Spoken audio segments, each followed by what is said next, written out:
Hello everyone, आज हम पढ़ेंगे क्लास 9 का चैप्टर ग्रेविटेशन।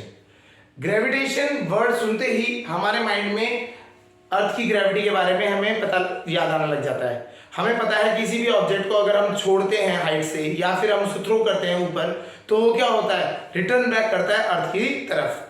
तो अर्थ क्या है, उन ऑब्जेक्ट्स पे कोई ना कोई ऐसा फोर्स लगा रही है, उसी फोर्स को हम क्या कहते हैं, ग्रेविटेशनल फोर्स। तो इस चैप्टर में हम उस फोर्स के बारे में पढ़ेंगे, उसका मैथमेटिकल एक्सप्रेशन समझेंगे और वो किस तरह से एक्ट करता है वो हम समझेंगे। क्लियर? अब बात आती है इस फोर्स के बारे में अगर हम बात करें, जनरली नॉलेज किसने दी, जनरलाइज किसने किया? पहले से था ये फोर्स, ऐसा नहीं था कि ये फोर्स पहले नहीं था, एक साइंटिस्ट है उन्होंने बताया तो ये होने लगा। नहीं, पहले भी ऑब्जेक्ट्स जो ऊपर फेंका जाता था वो नीचे आके ही गिरती थी।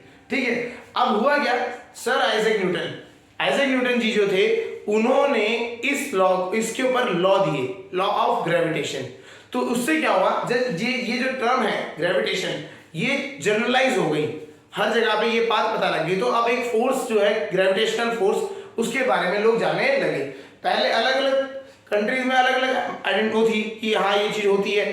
तो जब लॉ ऑफ ग्रेविटेशन दिया गया तो वो जनरलाइज हो गया, ये पूरे कंट्री, पूरे मतलब अर्थ में अगर बात करें तो सब लोग आज के डेट में लॉ ऑफ ग्रेविटेशन पढ़ते हैं, जो कि किसने दिया गया, जिसने दिया, आइजैक न्यूटन ने। चलिए स्टार्ट करते हैं ग्रेविटेशन से, समझते हैं पहले, सबसे पहले क्या होता है ग्रेविटेशनल फोर्स। चलिए हेडिंग है हमारी gravitational force.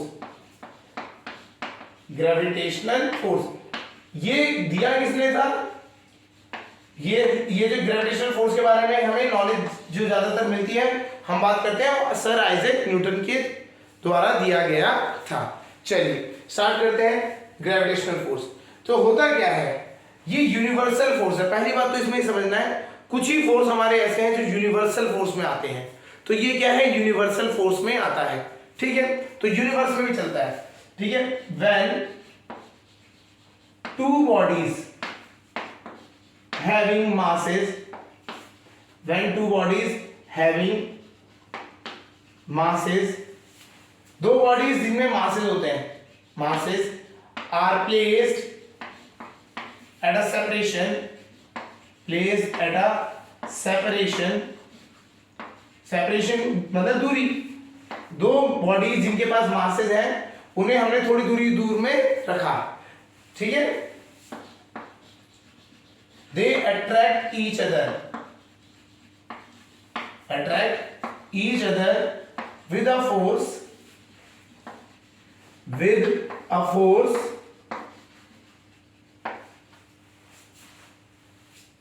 known as gravitational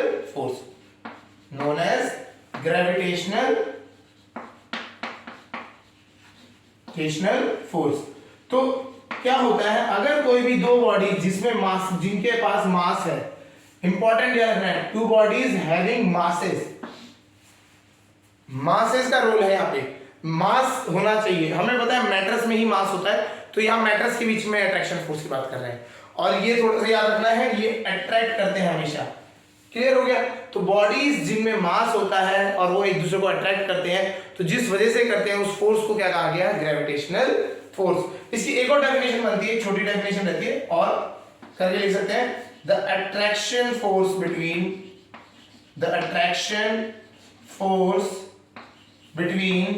two bodies having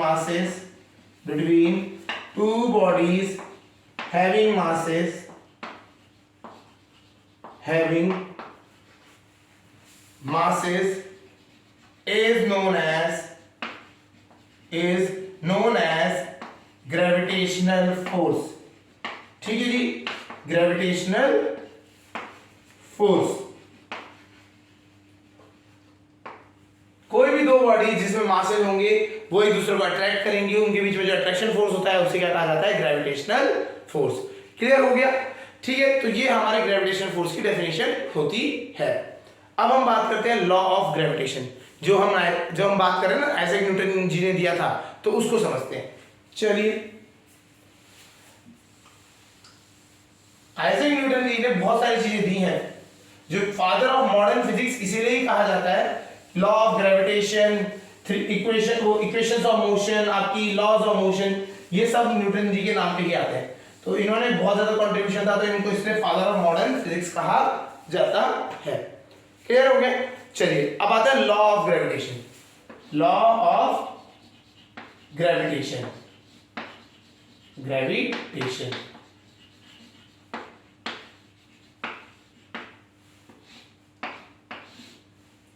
ठीक है। चलिए एक एग्जाम इससे समझते हैं। दो बॉडीज है हमारी, एक बॉडी ये है, दूसरी बॉडी ये है। एक बॉडी का मास m1, दूसरी बॉडी का मास m2। ठीक है, दो बॉडीज है, अलग अलग मासेस है m1 और m2। इस ये उनके सेंटर्स हैं, ठीक है। और इन दोनों के सेंटर्स को अगर हम ज्वाइन करें तो ये दोनों के बीच में डिस्टेंस जो है मैंने मान लिया r। दोनों के बीच में सेपरेशन कितना है? r है। ठीक है, तो suppose there are two bodies of masses m1 and m2 with having a separation of r। Clear? तो इसलिए लिख लेते हैं suppose there are two bodies of masses m1 and m2 placed at a separation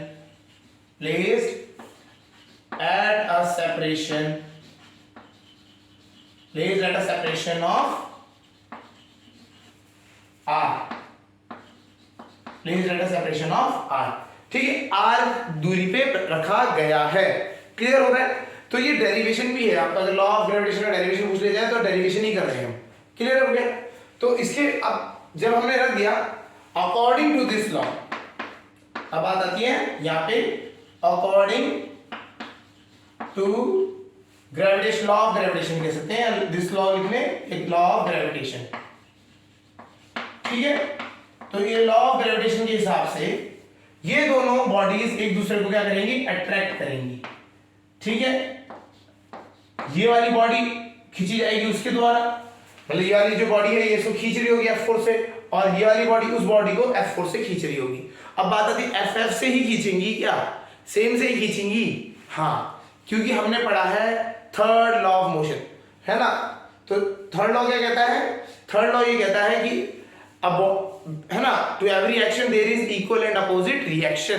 ठीक है ना, तो दो इस अगर ये बॉडी इस पे एक्शन लगा रही है, F फोर्स खींच रही है, तो ये बॉडी उस पे एक रिएक्शन क्रिएट करेगी, वो भी कितने सेम क्वांटिटी का होगा? F फोर्स का। तो दोनों एक दूसरे को इक्वल फोर्स से खींचेंगी। तो आपको कंसेप्ट समझना है, अगर अर्थ हमें खींच रही है F फोर्स से, तो हम भी अर्थ को खींच रहे हैं F फोर्स से। क्लियर हो गया?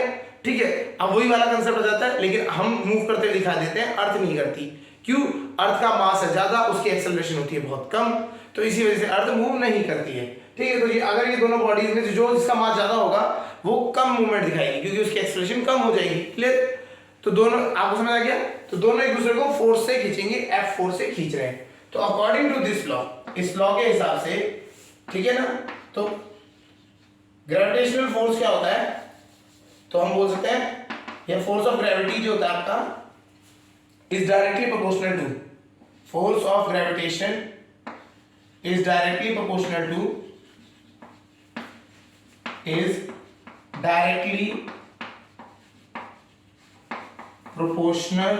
proportion to product of masses। दोनों बॉडीज के, है ना, प्रोडक्ट के डायरेक्टली प्रोपोर्शनल होगा। इसका कहने का सेंस क्या है? इसका कहने का सेंस है F is directly proportional to m1 into m2। इस स्टेटमेंट का फर्स्ट पॉइंट जो कह रहा है वो ये कह रहा है जो फोर्स ऑफ ग्रेविटेशन है is directly proportional to product of the masses. ठीक है, क्लियर हो गया? सेकंड पॉइंट क्या कह रहा है? Force is inversely proportional to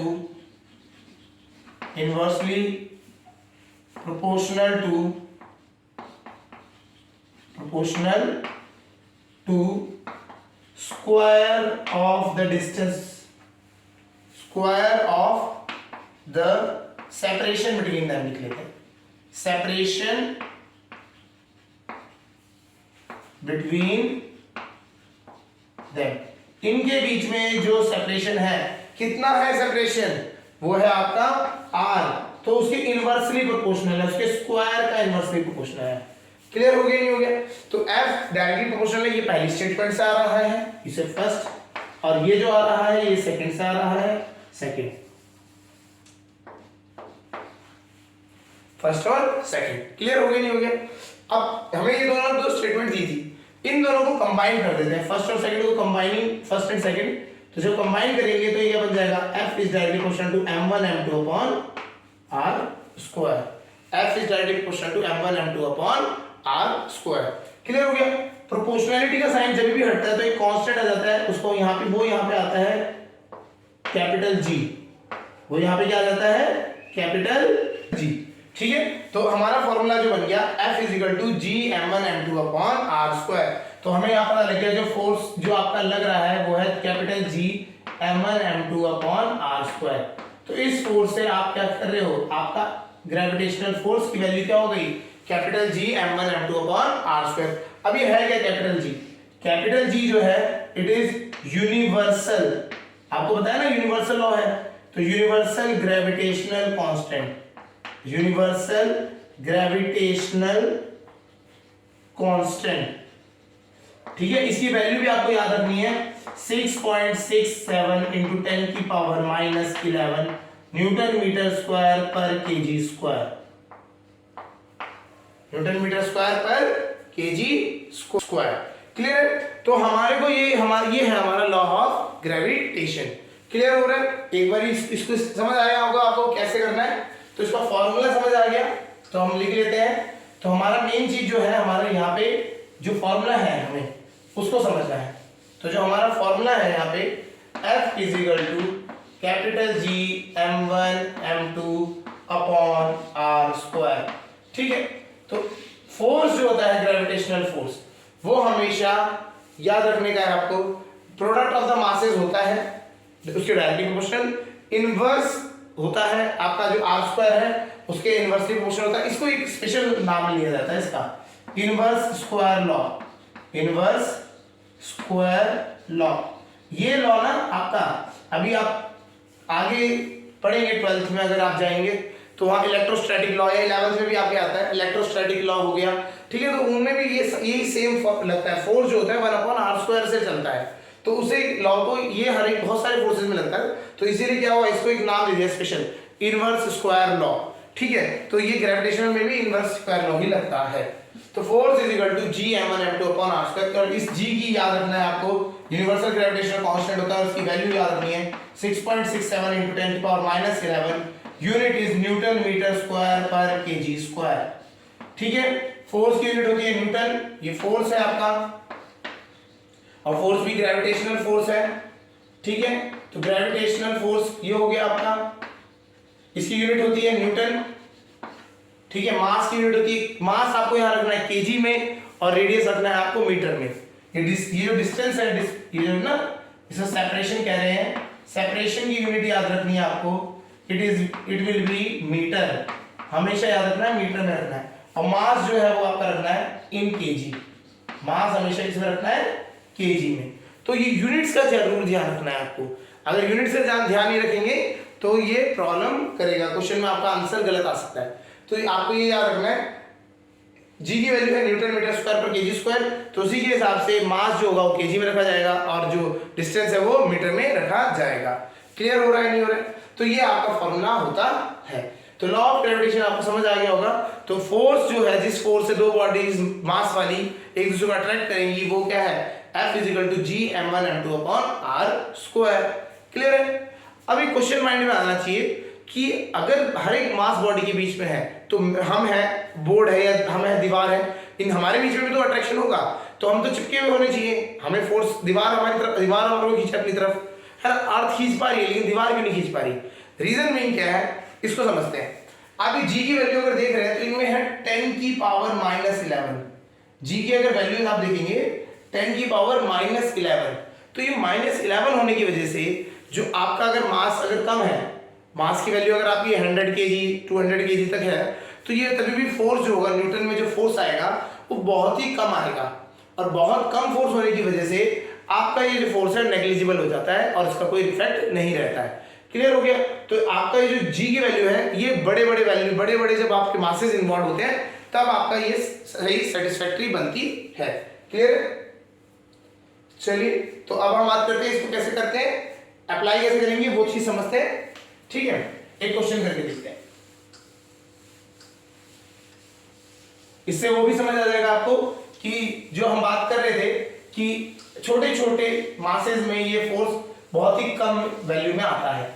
तो इसको देख लेते हैं, मास कम ही रखेंगे। ठीक है, चलिए स्टार्ट करते हैं। ऐसे फिगर से ही समझ लेते हैं, अभी वैसे उसमें नहीं जाते। दो बॉडीज हैं, हमने इनको रख दिया सपोज करिए 1 मीटर की दूरी पे, 1 मीटर की डिस्टेंस पे हमने इनको दोनों को रख दिया। एक का चलो दोनों का मास, एक का मास 100 केजी ले लेते हैं, 100 केजी है ना, 1 क्विंटल जिसे हम कहते हैं। आपको क्विंटल लिखा हुआ आ जाए तो 100 केजी, 1 टन हो जाए तो वो होगा 1000 केजी, वो याद रखना है आपको। ठीक है, वो यहाँ पूछा जाता है, कभी कभी क्वेश्चन में आ जाता है। दूसरे का मास 200 केजी ले लेते हैं, बहुत भारी भारी चीजें हैं और दोनों को 1-1 मीटर की दूरी पर रखा है, तो इनके बीच में कितना ग्रेविटेशन फोर्स होगा ये हम समझते हैं। तो ग्रेविटेशन फोर्स का फॉर्मूला होता है G(m1m2) अपॉन r स्क्वायर, हाँ या ना? यस। मास आप G की वैल्यू रखेंगे आप पहले 6.67 × 10⁻11। गुड। मास केजी में है, अगर ग्राम में होगा तो उसको केजी में कन्वर्ट करना पड़ेगा। ठीक है, अगर केजी में है तो केजी में तो बढ़िया है, बहुत बढ़िया। 100 केजी है तो 100, और दूसरा है 200 केजी तो 200 से मल्टीप्लाई कर दिया, डिवाइडेड बाय डिस्टेंस, सेपरेशन कितना है 1 मीटर, तो 1 मीटर का स्क्वायर हो जाएगा। कोई डाउट? चलिए स्टार्ट करते हैं, सॉल्व करें इसको। 7 14 13.3, 2 4 0 से कटेंगे तो 10⁻⁻7। ठीक है, अगर हम और भी रखते हैं, चलो 1.334 × 10⁻6 न्यूटन। आप देख रहे हैं 100 केजी और 200 केजी, हम तो ह्यूमन की बात ही नहीं कर रहे हैं, हम तो 100 और 200 केजीज की बात कर रहे हैं। 200 केजी बहुत ज्यादा होता है। अगर ये दोनों को 1 मीटर की दूरी पर रखा गया, 1 मीटर की दूरी पे अगर आप रख भी देंगे तो इतना कम फोर्स लग रहा है। आप इसको वैल्यू देखिए 10⁻⁻6 लिखना स्टार्ट करेंगे तो 0.123451334 इतना कम फोर्स लग रहा है न्यूटन में। अगर आप देखेंगे 1 0 ज्यादा लग गया क्या? तभी भी 0 में बहुत ज्यादा जा रहा है। ठीक है, इतना कम फोर्स लगने की वजह से, ठीक है 10⁻⁻6 के यार सही।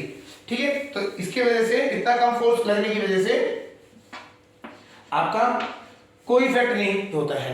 क्लियर हो गया?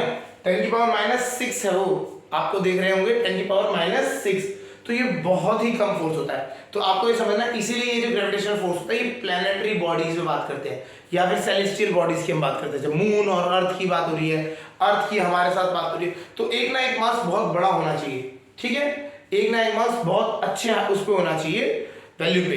ठीक है, जैसे हम बात करते हैं अर्थ की बात करते हैं तो अर्थ का मास बहुत ज्यादा है, 6 × 10⁻24 केजीज है। 10⁻24 बहुत ज्यादा वैल्यू हो जाती है, तो वो इस कम 11 की जो -11 है इसके इफेक्ट को कैंसिल आउट कर देगी। क्लियर हो रहा है ये? ठीक है, तो आपको ये चीज समझनी है। चलिए अब आते हैं, आगे बढ़ते हैं। अभी पे क्वेश्चंस अभी बहुत सारे आएंगे, उनको हम बाद में देखेंगे। अभी बस एक आइडिया देने के लिए ये चीज हमने समझी थी। ठीक है, तो आप इस फॉर्मूले को डायरेक्ट यूज करके आप निकाल सकते हैं। ग्रेविटेशनल फोर्स अगर आपको आता है निकालने के लिए तो आप सीधा इसमें वैल्यू पुट करेंगे, आपको आंसर मिल जाएगा। कुछ स्टूडेंट्स को इस चीज में बहुत प्रॉब्लम कहाँ होती है? कैलकुलेशन में, क्योंकि ये जो कैलकुलेशन है ये साइंटिफिक कैलकुलेशन हो जाती है काफी टाइम, या फिर आपको डिस्टेंस जो दिया है वो पॉइंटों में दे दिया है तो उसका स्क्वायर करना है नीचे, क्योंकि r² है नीचे, उसका स्क्वायर करके आपको करना है। तो इसके लिए कैलकुलेशन आपकी अच्छी होनी चाहिए, तो आपको प्रैक्टिस करनी पड़ेगी, कैलकुलेशन इंप्रूव करनी पड़ेगी। काफी बार प्रॉब्लम आती है, कैलकुलेशन ही नहीं कर पाते हैं स्टूडेंट्स। फॉर्मूला लगाया, बहुत सारी कॉपीज में देखा हमने, सीधा फॉर्मूला लिखा ऊपर और वैल्यू डाल के छोड़ के आ गए, कैलकुलेशन नहीं कर पाए। क्यों? क्योंकि प्रैक्टिस ही नहीं करी थी। तो आपको प्रैक्टिस करनी, कैलकुलेशन बढ़ानी पड़ेगी आपको। क्लियर है? चलिए अब क्या था, जो न्यूटन जी थे उन्होंने क्या, जब उन्होंने थ्योरी दी थी, लॉ ऑफ ग्रेविटेशन दिया गया था, ये माना जाता है कि एक उनसे पहले एक साइंटिस्ट थे जिन्होंने प्लैनेटरी मोशन के ऊपर एक बहुत अच्छी रिसर्च करी हुई थी, दैट वाज केपलर्स, है ना। तो उन्होंने ये कहा जाता है कि जो न्यूटन जी ने उनसे जो केपलर के लॉ थे उससे उन्होंने ये फॉर्मूले ड्राइव कराया। ठीक है, तो उनको हम पढ़ते हैं, पहले हम समझते हैं केपलर्स लॉ क्या थे। Kepler's law. केपलर ने जो लॉ दिए थे फॉर प्लैनेटरी मोशन, किसके लिए दिए थे? प्लैनेट के मोशन कैसे होता है उसकी बात समझाता है। प्लैनेटरी मोशन कि प्लैनेट्स किस तरह से मोशन करते हैं अराउंड द सन, ठीक है, इन अ सोलर सिस्टम वो किस तरह मोशन करते हैं, वो लॉज हम समझते हैं। ठीक है, फर्स्ट लॉ, पहला लॉ ये कहता है कि जो सन के चारों तरफ प्लैनेट मूव करते हैं वो किस में मूव करते हैं? They always move in a elliptical path. ठीक है, तो केपलर जी ने क्या कहा था? The planets revolve around, first law ये कहता है planets revolve around the sun, revolve around sun in an elliptical path. Sir आप हम जो सोचते हैं ना कि ये हमारा पढ़ाया जाता था छोटी क्लासों में, सन सेंटर में है, अर्थ घूम रहा है चारों तरफ, दिस इज नॉट ट्रू, ये गलत है, ये चीज गलत है। ठीक है, तो ये चीज नहीं है, ये इलिप्टिकल पाथ होता है। जो प्लैनेट्स मूव करते हैं, the planets revolve around the sun in an elliptical path, या इलिप्स में मूव करता है, elliptical path with sun at one of its focus, one of its focus। Focus क्या होता है ये समझते हैं। देखिए इन्होंने क्या कंसेप्ट बोला कि भैया पहले तो प्लैनेट का रास्ता जो है वो इलिप्टिकल है। प्लैनेट कैसे मूव करते हैं? इलिप्स वाले पार्ट में मूव करते हैं। इलिप्स क्या होता है? इलिप्स एक ऐसी बॉडी है, एक ऐसा फिगर होती है, कोनिक सेक्शंस होते हैं ये बेसिकली। तो एक कोनिक सेक्शन ऐसा है, इसमें क्या है, एक होती है लंबी आपकी एक्सेस और एक होती है छोटी एक्सेस। तो लंबी वाली को कहते हैं मेजर एक्सेस और छोटी वाली को माइनर एक्सेस कहा जाता है। ये हो गया आपका सेंटर, इसका फोकस आपका यहाँ पे होता है। तो सन जो है हमारा सेंटर में ना होगी, फोकस पे है। ठीक है, और प्लैनेट क्या कर रहा है? रिवॉल्व कर रहा है इस जगह पे, इस मतलब आपके बाहर से ऑर्बिट में रिवॉल्व कर रहा है। तो आपको समझ आ रहा होगा कि जो ये जो सन है, आपका सन यहाँ पे है, ठीक है, और प्लैनेट क्या कर रहा है? रिवॉल्व कर रहा है। तो प्लैनेट एक टाइम पे तो दूर चले जाता है और एक बारी पास आ जाता है। तो यस, प्लैनेट क्या होता है? दो बारी आपका दो अलग अलग पोजीशंस में होता है। एक तो होता है ये होती है सबसे क्लोजेस्ट पोजीशन, ठीक है, और एक होता है फारदेस्ट पोजीशन। ठीक है, इनके नेम्स हैं, इन पोजीशंस के नेम्स हैं। इसका नाम है पेरिहिलियन और वो दूसरा है एपीहिलियन।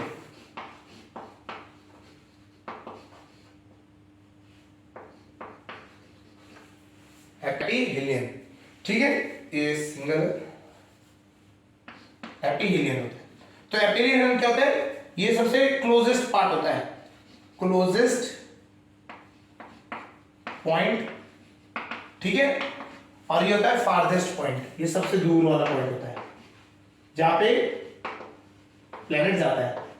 ठीक है, और इसमें भी थोड़ा सा समझना है, जब ये क्लोजेस्ट पॉइंट होता है, जो प्लैनेट है वो स्पीड हाई होती है इसमें, ठीक है ना, फास्टेस्ट स्पीड होती है यहाँ पे, या कह सकते हैं fast speed is fast speed में ट्रैवल करता है। और यहाँ क्या होता है? स्लो स्पीड में मूव करता है, प्लैनेट स्लो स्पीड में मूव करता है। तो काफी चीजें नई सीखने को मिल रही होगी कि क्या है, सन जो है आपका, पहली बात तो सेंटर में नहीं होता, वो फोकस पे होता है, साइड में। फोकस में होने की वजह से दो अलग अलग पोजीशन मिल जाती है। एक बार तो क्या होता है आपका, जब अर्थ जो है प्लैनेट है आपका, वो क्या हो गया, सन के बहुत पास हो जाएगा। दूसरी बारी में क्या होता है, वो दूर हो जाएगा। तो पास वाली पोजीशन को कहते हैं पेरिहिलियन और दूसरी क्या होती है? एपीहिलियन। क्लियर हो गया? और पेरिहिलियन में जो होता है आपका प्लैनेट जो होता है वो फास्ट मूव करता है, तेजी से मूव करता है, ठीक है, और यहाँ पे आते आते वहां पे स्लो हो जाता है, वहां पे स्लोली मूव करता है। क्लियर हो गया? तो ये आपको यहाँ समझना है। फर्स्ट लॉ ये कहता है कि पहली बात तो प्लैनेट क्या करते हैं? इलिप्टिकल पाथ में मूव करते हैं, और इलिप्टिकल पाथ में मूव करते हैं with sun at the focus. Clear point? चलिए अब आते हैं सेकंड लॉ पे आते हैं। Second law,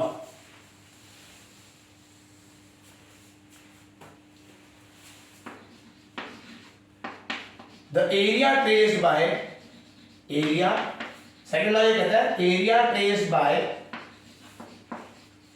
the radius vector remains same for remains equal for equal interval of time, remains equal for equal interval of time, interval of time। मतलब अब यहां ये चीज समझते हैं, रेडियस वेक्टर ये क्या होता है।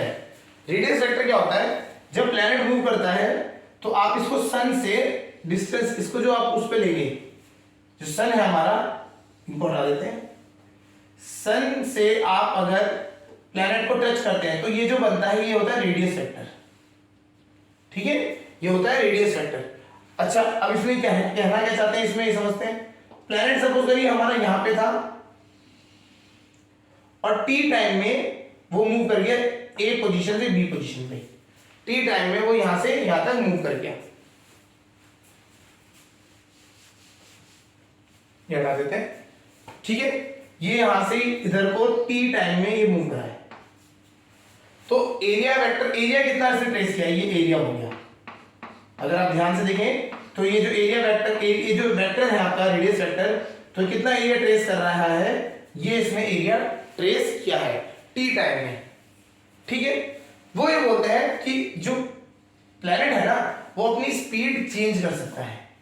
ये जो लॉ है ये कहता है जो प्लैनेट है वो अपनी स्पीड चेंज कर सकता है, इस तरह से चेंज करता है कि जो पर्टिकुलर टाइम पीरियड, जैसे हमने बोला कि प्लैनेट यहां आ गया, ठीक है, ये रेडियस वेक्टर हो गया, इससे छोटा हो गया रेडियस वेक्टर, तो टी टाइम में, और टी टाइम में इतना घूमा, तो टी टाइम में यहां तक जब घूम के आया,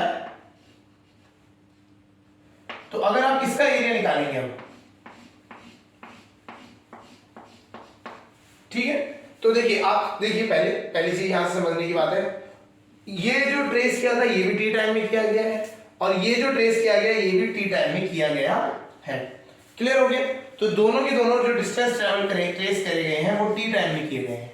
ठीक है, तो इसलिए बोलता है ये लॉ, ये कहता है कि जो प्लैनेट है वो इक्वल एरिया ट्रैवल करता है, ट्रेस करता है in equal interval of time.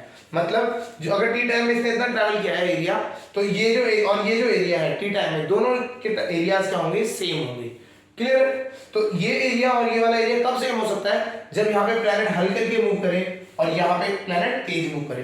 तो आपको ये समझना है कि जब भी हमारा प्लैनेट क्लोज साइड आ जाता है, मतलब जहां पे आपका जो प्लैनेट है वो सन के पास आ जाता है, तो वो फास्ट मूव करने लग जाता है, और जैसे दूर चले जाता है वहां पे जाके वो स्लो हो जाता है। ठीक है, तो जो हमने पहले पॉइंट बताया था उसी में वही चीजें यहाँ पे ये बोल, बस इन्होंने थोड़ा सा इसको समझाया है कि बोला है कि आपका जो एरिया ट्रेस होता है टी टाइम में, या फिर आप एक पर्टिकुलर टाइम सेट कर लीजिए, 1 घंटा, या फिर आप दिनों में सेट कर लीजिए, इतने टाइमों में, उतने दिनों में जितना इसने एरिया ट्रैवल ट्रेस किया उतना ही एरिया इस साइड भी ट्रेस करेगा। और इसको ट्रेस करने के लिए तभी पॉसिबल है जब ये अपनी स्पीड बढ़ा ले। अगर स्लो स्पीड उसी स्पीड में चलता तो क्या होता, ये स्लो चलता तो यहीं पे तक आता, तो ट्रेस कम करता एरिया। तो इसलिए यहाँ पे क्या करना पड़ता है, इसको एरिया बढ़ाना पड़ेगा। क्यों, यहाँ पे डिस्टेंस बढ़ गया था, रेडियस बढ़ गया था, और यहाँ पे डिस्टेंस कम, रेडियस कम हो गया, तो इसलिए इसको जल्दी बढ़ाना पड़ेगा रेडियस, जिससे कि सेम एरिया कवर कर सके। क्लियर हो गया, तो ये इसका एक पॉइंट था दूसरा। क्लियर, चलिए, और तीसरा लॉ जो है, तीसरा लॉ जो है वो मैथमेटिकल लॉ है। इसी से जो थर्ड लॉ है वही मेजर कंट्रीब्यूटर है, जिससे कहा जाता है कि न्यूटन जी ने ये जो ग्रेविटेशनल फोर्स है इसकी वैल्यू निकाली थी, या इसका फॉर्मूला जो ड्राइव किया था वो थर्ड से किया था। ठीक है, उसके समझते हैं। ठीक है, तो थर्ड लॉ क्या कहता है, according to this law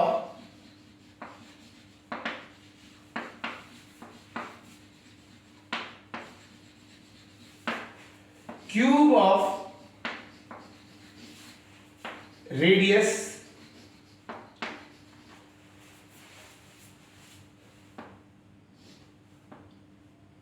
of the orbit of planet,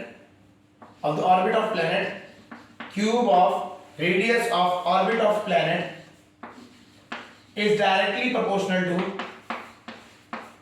is directly proportional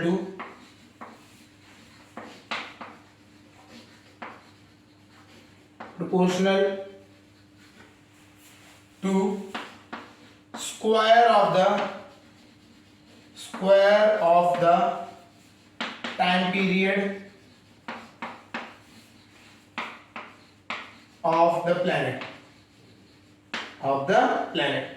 क्या कहना चाह रहा है कि अगर हम बात करें जो ऑर्बिट में हम बात कर रहे थे सन से अर्थ को जोड़, जो सन से प्लैनेट को जोड़ दो तो जो रेडियस निकलेगा उस रेडियस का जो क्यूब है वो डायरेक्टली प्रोपोर्शनल होता है टाइम पीरियड के स्क्वायर के। टाइम पीरियड क्या होता है? Time taken to take a complete revolution. पूरा एक रेवोल्यूशन कवर करने में कितना टाइम लग रहा है उसको टाइम मतलब रेवोल्यूशन कहते हैं, है ना, आपका टाइम पीरियड कहते हैं। और टाइम पीरियड का स्क्वायर जो होता है डायरेक्टली प्रोपोर्शनल होता है आर क्यूब से। तो इन्होंने क्या किया, यहाँ से इन्होंने क्या किया, आर क्यूब प्रोपोर्शनलिटी से हटाया तो यहाँ पे आ गया के टी स्क्वायर। तो ये जो के है इसे कहते हैं केपलर्स कांस्टेंट, और इसी फॉर्मूले को यूज करके उन्होंने न्यूटन ने जो आपके ग्रेविटेशनल लॉ है उनको ड्राइव किया था। क्लियर हो रहा नहीं हो रहा? तो ठीक है, आपको ये पता होना चाहिए, ये चीज इंपॉर्टेंट है। इसी की हेल्प से हम क्या करते हैं, जितने भी अदर प्लैनेट्स हैं हमारे सोलर सिस्टम में उन सबका क्या निकालते हैं, टाइम पीरियड निकालते हैं। अगर आप ज्योग्राफी की किताब पढ़ते हैं तो उसमें क्या होता है, आपको बताया जाता है कि जैसे मार्स है, वीनस है, मरकरी है, तो वो कितना टाइम लेते हैं एक कंप्लीट रेवोल्यूशन करने के लिए, ये हमें पता है। अब कोई गया तो है नहीं, हमें पता है अर्थ को लगता है 365 डेज या 365 डेज 4 आवर्स, जो भी है हमारा वो रहता है, ठीक है। हमें इतना पता है, हम कि हम अर्थ में रह रहे हैं तो हम निकाल सकते हैं, कोई तरीका है ना, निकाल सकते हैं, हमारे पास सन की मूवमेंट चेक कर सकते हैं, सब कुछ कर सकते हैं, ऑप्शन है हमारे पास। हम मरकरी का कैसे करेंगे, वीनस का, नेपच्यून का, ठीक है, आपका यूरेनस का, बहुत सारे प्लैनेट्स ऐसे हैं जो दूर दूर तक है, उनका तो पता ही नहीं लगेगा। तो वो सारा कैसे कैलकुलेट किया जाता है, with the help of relativity. मतलब क्या होता है, हमें एक कांस्टेंट दे रखा है तो हम क्या करते हैं, अर्थ के रिस्पेक्ट में हम उससे निकाल लेते हैं। तो इस मेथड से हम क्या करते हैं, टाइम पीरियड्स निकाल सकते हैं। क्लियर हो रहा है नहीं हो रहा? तो ये अच्छे लॉ थे कि जो 3 लॉ जो थे, ये प्लैनेटरी मोशन, एक सोलर सिस्टम, हमारे सोलर सिस्टम के प्लैनेटरी मोशन के लिए बहुत इजीली हमारे को आइडिया दे सकते थे कि कैसे मूवमेंट हो रही है। और पहले क्या आपको पता भी होगा कि फॉरेनर्स में क्या था, उनको अगर फॉरेनर में बात करें, अब ये इधर अमेरिका इधर उधर कोई इतना ज्यादा था नहीं उनको पता। गैलीलियो थे, उन्होंने बोला कि अर्थ जो है हमारा सन की चारों तरफ घूमता है, फांसी दे दी। तो पहले के तो राजा महाराजा सुनते ही थे वहां के, ठीक है। हमारे यहाँ पे चलो इंडिया में तो ये था कि पहले से ही हमारे आइडिया था कि अर्थ राउंड है, ये मूवमेंट करती है, वो सब रहती थी, ठीक है। लेकिन फॉरेनर्स जो थे, ये फॉरेन के जो आप बात कर ले, जो आपके वहाँ के लोग, जो पहले की सभ्यताएं थी, वहाँ के पहले के राजा थे, वो मानते नहीं थे। उनका था कि जो हमारा किंगडम है वो फिक्स है और सारे सन मून ये जो है मूवमेंट करते थे। तो केपलर जी तो ये बाद में आए, पहले गैलीलियो भी थे, बहुत सारे लोगों ने दिया बट उनको मार दिया जाता था। तो केपलर जी के एक लॉ थे जो उन्होंने प्लैनेटरी मोशन दिया था, और ये मतलब आपको प्रॉपर्ली मिल गए थे। तो न्यूटन जी ने इनको ही पढ़ के बाद में हमें लॉ ऑफ ग्रेविटेशन दिया। क्लियर? इसका बहुत इंपॉर्टेंट कंट्रीब्यूशन आता है ग्रेविटेशन में। तो इसलिए जब भी हम ग्रेविटेशन पढ़ते हैं तो 3 लॉज ऑफ केपलर्स ये हमें पढ़ना पड़ता है। क्लियर हो गया? ठीक है, आज के लिए इतना ही करते हैं। नेक्स्ट लेक्चर में हम बात करेंगे ग्रेविटी की, प्लैनेट की ग्रेविटीज क्या होती है, relation between gravitational force and जो प्लैनेट ग्रेविटी हम बात करते हैं, उससे हम कैसे एक्सेलरेशन ड्यू टू ग्रेविटी निकाल सकते हैं, वो सब हम यहाँ पे पढ़ेंगे। ओके।